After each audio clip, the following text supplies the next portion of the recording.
All right. I'm going to take just a few minutes to wrap this up. I am Brad Markell.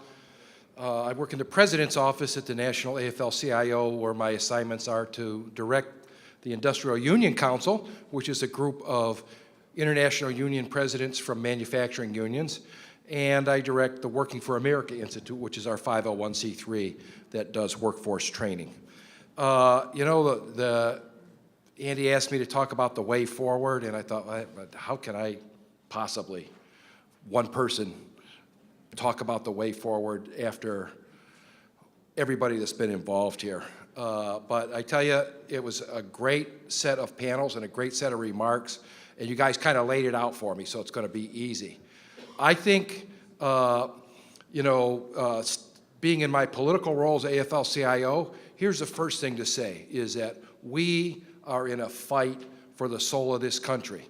And we heard earlier that you got to know where you're going. I think Corey, at the table behind me there, said that's what he talks to his kids about. And if we don't know where we're going, or if we don't know what fight we're in, we can't get anywhere. So that's the first thing. We have got to confront what's going on in this country with a vision that is positive for people, positive for jobs, a vision that says we're confronting racism, we're confronting misogyny, we're confronting segregation, we're confronting a lack of opportunity in this country. And when we know that that's what we're for, then we have some place to go and we can pull together and get it done. We really talked a lot about some micro stuff today, jobs, skills, all that. I'll turn back to that in a minute, but 2 or 3 times today, some of the macro things were mentioned. The things that Jeff was saying about what's going on with wages and poverty in this country. I started out in a General Motors factory several decades ago. I think we can leave it at that. And at that time, manufacturing was a high wage sector, right? All the parts makers made the same as you made at General Motors, right? That would be $28, $30 an hour today. What happened? What happened to Flint? I'm from Michigan. What happened to Flint? General Motors moved 50,000 jobs out of Flint. That's what happened to Flint, right? And, we're stuck in this place where trade has hurt us. We have to be honest about what it takes to pull jobs back into the United States. People are surprised. We're in a big fight around NAFTA right now. People are surprised. What is labor's #1 demand? Our #1 demand actually isn't placed in the United States. It's placed in Mexico, where we think that Mexican workers need a raise. And that's caused a problem in the labor market. It's caused a problem for people in Chicago trying to maintain jobs with small companies when their competitor can go and do it for $2 an hour.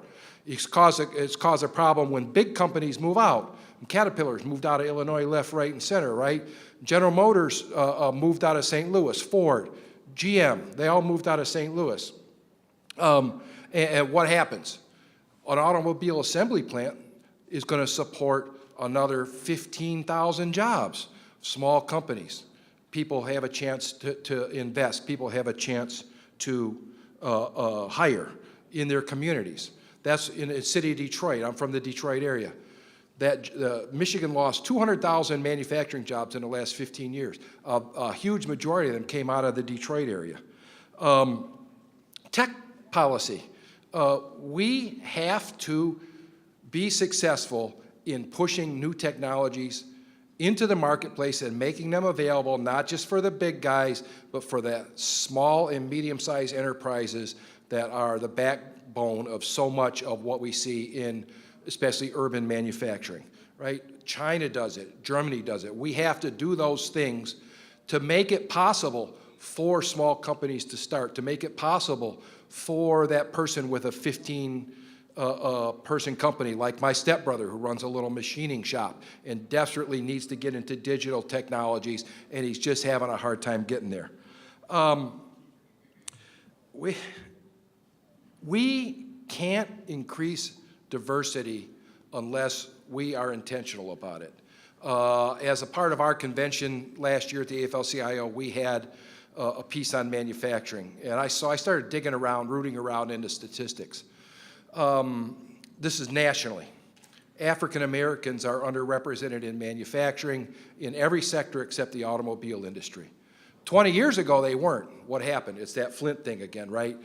Companies running away from unions, running away from northern cities, and leaving communities of color behind.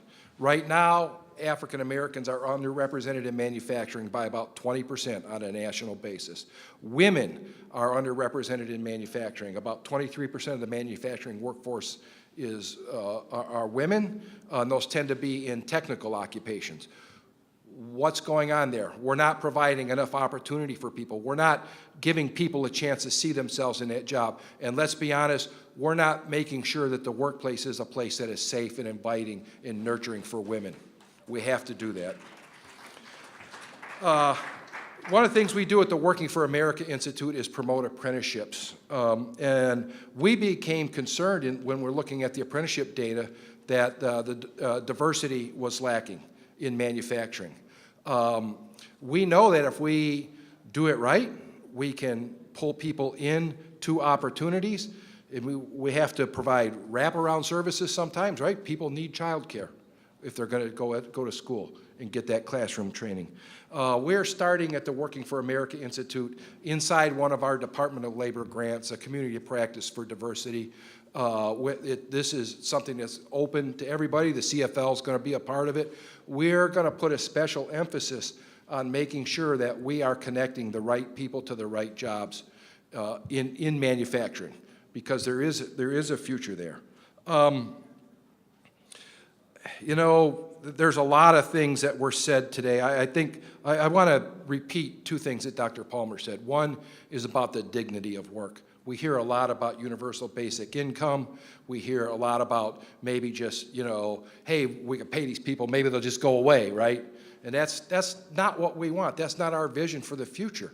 Our vision for the future is to have job growth with high-paying jobs in manufacturing. And if we don't have manufacturing, then a lot of things don't happen in our economy, right? Manufacturing is the key to solving a lot of problems we have.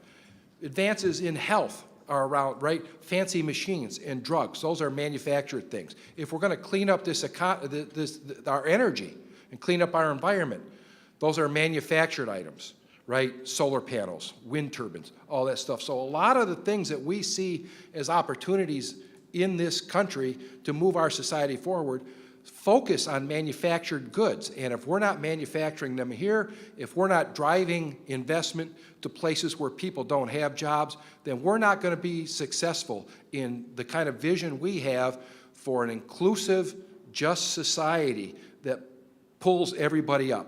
And I could not agree more that we have to form political demands. We have to do that by building a vision that involves things that matter to people in their everyday lives, right? We're activists, we're union people, we're company owners. This is what we do all day, every day, right? We have to somehow create a little froth out there, a little vision that pulls people in to the idea that it's not lost, that you can have a community where folks have opportunity, where there's a chance to have a vacation, to own a home, you know, to send your kids to college, or to push your kids, you know, into being a tool and die maker, right? I got a brother who's a tool and die maker. He makes more money than I do. He had no debt when he came out of college. He can go just about any place he wants. Those are opportunities that we need to make more widely available. I could go on about the soft skills, and which I think are extremely important. I don't know if we can teach this old dog that new trick, but we'll work on it. But I really want to focus on something to wrap this up that is missing in our work that we need to do more of, and that's the thing that Erica has been doing for a long time, the Manufacturing Connect. I think a couple people were saying that before. In manufacturing, as labor, you know, people become members when the company decides to hire them. It's not like the building trades where there's a bench and you can pull people in. Somehow we have to build a connection between companies and the communities, and that needs to extend further to larger companies that are giving better opportunities. but there's a and that's why Manufacturing Connect is Connect, because there's a disconnect there. And as we go around the country doing these, we did this in Pittsburgh, we did it in Cleveland, Detroit, where I'm from, different places, the linkage between jobs that are available, attaining the skills that you need for those jobs, and where the people are that could use those jobs is just, it's broken. It's something that we have to step up to. I think high school is the place to do it. There's a lot of interest in the manufacturing unions around German models and 4+1 and getting an associate's degree after 5 years in school and all those different things that we ought to let 1,000 flowers bloom, I guess, to go way back in time. We're moving next to a national piece up in Washington.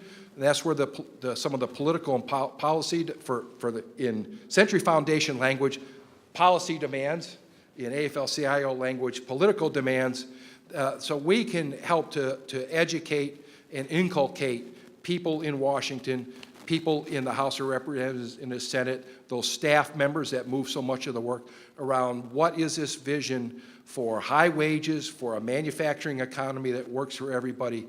I couldn't be more thrilled with the program here today, with the group that's here, with everybody's dedication, the contributions people are making, the dedication to the communities that we see all over the place, and somehow we need to bind that together, find some sort of synergies, because as I'm going to end where I started, which is that we are in a fight for the soul of this country, and we have to stand up for what's right.